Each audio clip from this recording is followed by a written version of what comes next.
Hello there, and welcome to my very first podcast. My name is Sydney Mitchell, and I'm going to be taking you through this podcast titled How to Teach a Text Responsibly.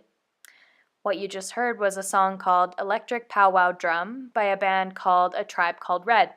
And if you're interested, you should definitely check them out as they do some amazing work and also create some amazing music as well. So, as evident by the fact that this is my first podcast, which can be seen through the fact that I'm using a cardboard paper towel roll as a microphone stand and trying to soothe my voice beforehand with a cup of tea, I'm going to get started on this podcast, but do forgive any of my potential pronunciation errors, technical difficulties, or the sound of my golden retriever playing in the background. With that being said, for this podcast, I'm going to be tackling the question, what does it mean to teach a text responsibly? Of course, as educators of English language arts, we often struggle with the basic principles of what makes our discipline worth studying at all. On top of this, we have a large number of considerations. For example, what type of texts are acceptable for study, which are the most useful, and importantly discussed in this podcast, how can I ensure that each text I teach is done in the most responsible manner? This question is important for several reasons, which I will illustrate throughout this podcast. In my own opinion, one of the most urgent topics regarding literary education today is the use of and engagement with Aboriginal or First Nations texts within our classrooms. As a result, I have decided to center this podcast around issues of responsibility teaching Aboriginal texts, with a focus on Canadian Indigenous texts. Of course, while many of my points pertain directly to the very unique implications of Indigenous literature, much of this podcast can be applied to facets of other literature as well, such as texts written by other minority voices. I'm going to be focusing on several sources, namely critical conversations by authors regarding responsible usage and importance of utilizing minority voices, as well as later on in the podcast, a clip from an interview with Dr. Patricia Makokis of the Saddle Lake Cree Nation. Intertwined, of course, will be my own experiences and arguments, which I will briefly outline now before speaking on them more in depth throughout the rest of the podcast. I would like to argue throughout this podcast three really important issues that I pulled out that I believe need to be considered by any educator that wishes to engage responsibly with texts, and notably these Indigenous texts that we see throughout Canada. These three arguments are poised, and the whole podcast is kind of backboned within the framework of the Alberta Programs of Study, specifically grade 10, 11, and 12 English Language Arts. So I want to really super quickly just go over the 3 points before I discuss them, and I will be discussing them in greater context later on in the podcast. So the first point I will discuss in this podcast will surround the idea that we must foster a sense of historical literacy within our classrooms and our students. I argue that having an understanding of the complex history of minority groups is absolutely vital to teaching a text responsibly to students. Furthermore, with an understanding of history, I argue that educators are then responsible to teach modern perspectives written by members of minority groups within the classroom. I go further into detail, of course, with this as a means of empowerment later on in the podcast. My second point regards exploring culturally responsive and relevant pedagogy that will help engage all students and develop critical thinking abilities. In this section, I will discuss the role or extent of teacher as advocate for minority voices, as well as the importance and responsibility of including critical theory into the classroom as a means of really responsibly teaching a text. Finally, the last discussion point of this podcast will argue that to teach a text responsibly, educators must have knowledge and understanding of the fact that multiple ways of knowing exist, and that these ways of knowing are relevant and important when analyzing text, notably an Indigenous text. So with all of that being said, I'm going to get started on talking about my first discussion point, which is the implications of historical literacy and the inclusion of modern perspectives into our English classrooms. So, in my own opinion, one of the main issues of engagement with Aboriginal texts and perspectives today is that much of our engagement is purely historical and rarely ever included into an English literature class. Of course, as mentioned by Hulan, quote, teaching First Nations literatures responsibly and well can only be accomplished when it is combined with research. So, as also illustrated by the Truth and Reconciliation Act, Quote, "It's about coming to terms with events of the past in a manner that overcomes conflict and establishes a respectful and healthy relationship among people going forward. History plays an important role in reconciliation. To build for the future, Canadians must look to and learn from the past." Of course, I agree that the first step to properly understanding and engaging with the perspectives of minorities is to become historically literate. And we also have a responsibility as educators to foster that historical literacy within our students before we study any text written by these minority voices. This is especially important in relation to the Aboriginal peoples of Canada, as it is explored in the importantly named quote, cultural genocide, that's from the Truth and Reconciliation Act, that this group systematically endured throughout Canada's history. Of course, this is something that cannot be forgotten when we're taking a look at any of these texts.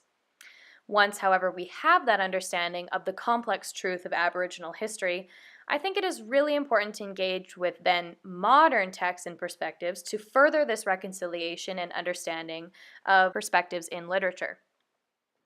I'm going to be talking a little bit about an article by Renee Hulan. It's titled "Cultural Literacy, First Nations, and the Future of Canadian Literacy Studies." And I really like this article because it explores the important concept of invisibility and erasure of minorities in society. She states that, quote, "First Nations people are an invisible presence in the Canadian mainstream, including the official history most of us learned in school. They are there, but seldom represented except in relation to dominant culture." She further states that often modern alternatives to awkward history lessons can, quote, "be seen in the appropriation of Native images, symbols, and stories by New Age spirituality and by some white writers." Here I interpret Hulan's words as a call for the inclusion of Aboriginal texts within our classrooms, and furthermore that these texts absolutely must be written by Aboriginal authors. As cautioned by Hulan, quote, "The absence of information about First Nations people may account for the population's ignorance and continued stereotyping, as well as the erosion of Aboriginal traditions and self-esteem."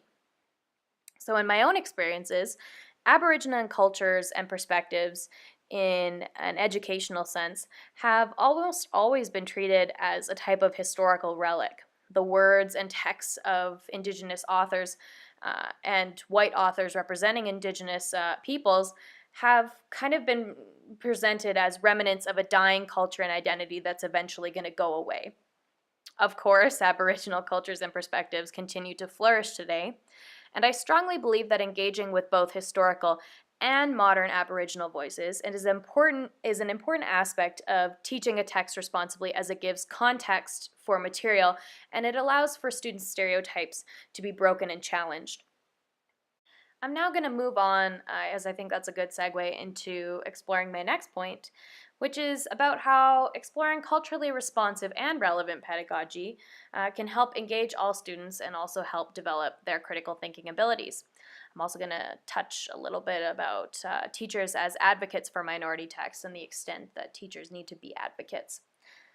So in general, I kind of think that there is a degree of uncertainty and caution within both me and many educators around Canada when interacting with minority texts in general. Discussing the complexities of, for example, critical theory, power relations, social justice, or privilege can be really extremely difficult, especially when interacting with minority texts with such deep modern and historical implications, such as an Indigenous text from Canada. However, I also argue that in order to teach a text responsibly, it is vital to pull out and examine these varied perspectives, prejudices, and voices that are lost or gained in any text that one examines in the classroom. I'm going to move on to an article by Lopez, who describes that the very role of critically engaging with languages and literacy is disrupting existing power relations, deconstructing dominant texts, and assisting students in constructing their own critical texts that can be used in the struggle for social justice. She further states that the deconstructing of text can be a form of empowerment for many social groups. So, importantly, as myself and many out there will encounter and engage with really diverse classrooms with a lot of different types of students in it, it's really important to encourage students with relevant pedagogy that can examine both what is present and not present in a text. in my own experience in high school classrooms, I never actually realized that you could be critical in that way of a text at all.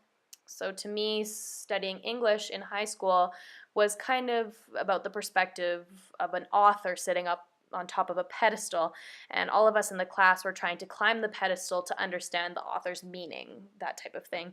And when I look back on it now, I really wish that I had had the opportunity to level the playing field, so to speak, with an author or a text, and really examine why certain choices were made or not made and be critical of those. For example, asking, why was the female voice represented in this way? Or why wasn't colonialism mentioned in relationship to this character at all? I think that really empowers students, especially for students whose voices are misrepresented or aren't included at all in text. Lopez further states that by reading alternative texts and producing counter texts, students can begin to examine how their cultures and identities are represented or misrepresented, as I just illustrated. So in relating these ideas back to the program of studies, we have a goal in the program of study to help students interact with, quote, the elements of the context within which a text is being produced, such as the constraints of time and space and issues of gender and culture, which will affect the production of text. Furthermore, quote, by studying Canadian literature, and I also want to just put a disclaimer out there that issues of what is Canadian and what is a Canadian identity and what is not a Canadian identity is an often contested issue within Indigenous texts, as not all Indigenous people necessarily identify as fully Canadian or identify within the canon of Canadian literature. But regardless, by studying Canadian literature, students are able to reflect on ideas and experiences of citizenship from Canadian perspectives. The study of Canadian literature helps students to develop respect for cultural diversity and common values. So as this is an explicit statement by the programs of study, I take really seriously the responsibility of an educator to help students engage in meaningful texts that challenge notions of gender, race, class, and misrepresentations of those previously mentioned isms. To teach a text responsibly, teachers must not shy away from the often messy and confusing elements of critical theory. We must allow and encourage students to ask critical questions about texts and explore culturally responsive texts that spark discussion about the aforementioned elements in the program of study, such as developing respect for cultural diversity and common values. Moving on to the third portion of this podcast, I would like to bring in a clip from an interview presented by Alberta Education, and this is located on YouTube. This clip is from a video entitled First Nations, Métis, and Inuit Collaborative Framework, Building Relationships. I wanted to specifically highlight the words of Dr. Patricia Makokis of the Saddle Lake Cree Nation. So here she is. In the past, the moment that an Indigenous student would walk into those schools, you could not look around and see yourself there. You could not look around and see that your culture, your language, you couldn't see that. Times have changed, so you do see more of that. But I would also suggest that Western systems have to reach out. They have to go beyond the doors of their own schools. And it's getting a little bit better that way. They are moving a little bit in reaching out. And when they will go to the community and build a relationship and engage in a relationship with the community, then things might start to change, because education is not just in the four rooms of a building.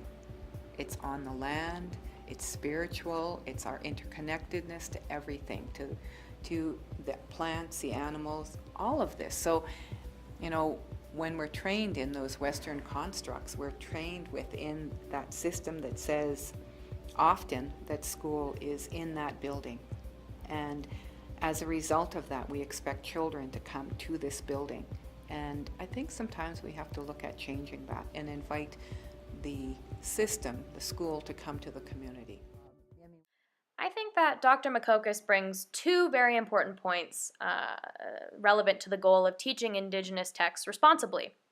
Firstly, her mention of, quote, going beyond the walls of the classroom and having dialogues with First Nations communities is a really key aspect of my previously mentioned goal of understanding both the historical and modern perspectives in order to fully engage effectively with literature.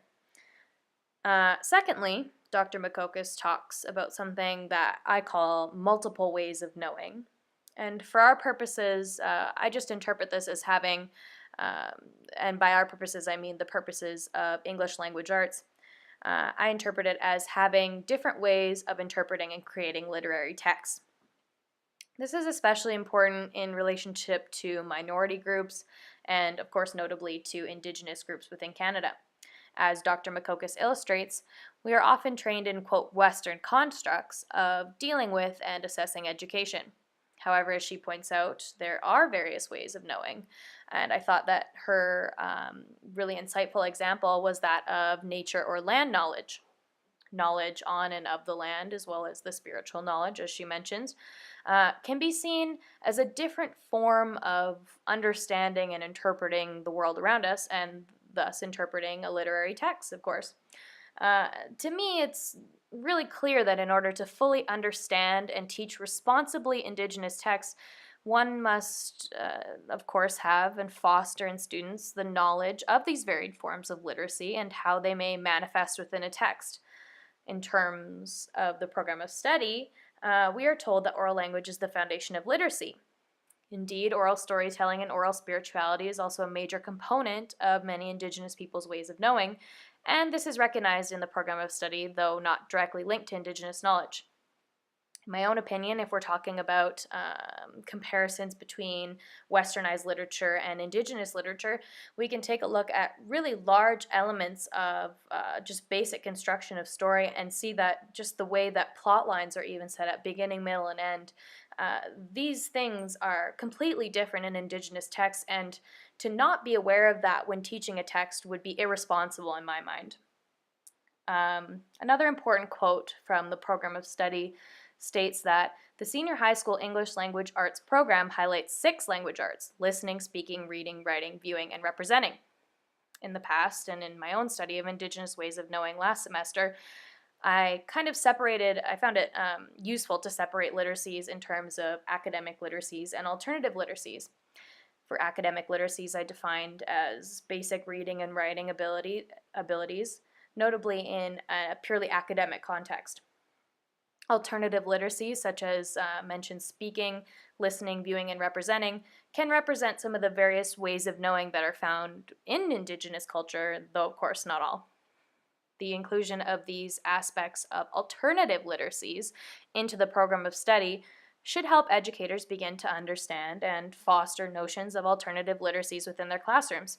And of course, it's been proven that allowing students to express themselves in whatever literacy makes the most sense to them is, of course, going to be beneficial to sparking not only their interest, but potentially really making them excel in becoming literate in one of the 6 literacies as mentioned in the program of study. Therefore, to me, it seems important to fully understand and accept that multiple ways of knowing exist in order to responsibly teach texts, in notably Indigenous texts. To conclude, I'm just going to wrap up all of my ideas into one as we exit the podcast. I believe that there are many strategies educators can use to teach texts responsibly. To sum up my points, I strongly believe that responsibly interacting with the text, just in a basic set of words, means responsibly interacting with the voices and perspectives utilized in the text. In terms of Indigenous literature, this means having a clear understanding of the events of Canada's historical past, as well as a really strong grasp on the perspectives and varied perspectives of modern Indigenous peoples. This also really means challenging both yourself as an educator and your students to interact with critical theories that responsibly engage and, give light to the issues of perspective, privilege, gender, race, and other issues present in text. This really means taking on the role of an advocate as teacher, which I know can be difficult, but I believe must be done in order to be responsible when teaching, especially Indigenous texts. Finally, it is vital to understand and accept the principle of multiple literacies or multiple ways of knowing. Understanding Indigenous ways of knowing will help us as educators responsibly teach Indigenous texts. So that will conclude my podcast on the responsible teaching of text within a classroom. Of course, there is a lot more to talk about, though those three issues that I talked about I believe are really pivotal in order to teaching a text responsibly. I hope that some of the ideas, perspectives, and visions shared with you throughout this podcast have been helpful to you, and I hope that you may have learned something interesting and impactful today. All of the sources that I use throughout this podcast will be written in the description box below. So thank you so much for listening, and see you soon.